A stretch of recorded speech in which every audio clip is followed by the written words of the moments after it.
Talking about this in theory, Michael, can you give me an example of this in practice in the real world?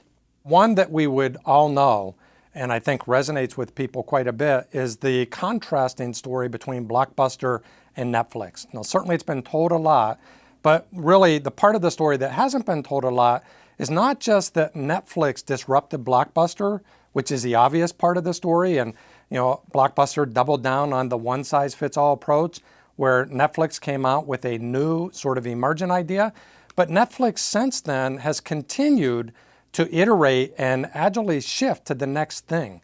So Netflix is the perfect illustration of a company that has been creating adaptive responses on an ongoing basis to the outside market. First with direct mail DVDs, second with downloadable content, real-time streamed content, and then most recently with their own productions. And basically now they're a content creator, and they've leveraged and built this channel to really be able to push content through. And each time they made those moves, it was in response to what the market was telling them they should do.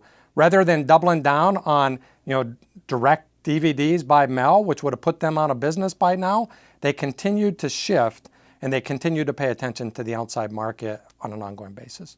What I found really interesting about that story was that Blockbuster, what was determined is that Blockbuster needed those late fees. That's how they were making the money. But what I also thought was really interesting is that even though Netflix, when they began the content creation, they got a negative feedback from the customers, they kept doing it, but in a smaller way, to make sure that was seen as a kind of a backup for when the direct-to-DVD market started to wane. Yeah, I remember exactly when that happened because it was a bold move. I remember the day that they decided they were going to split the organization in two, and I thought to myself, wow, this is a company that gets it, even in the moment.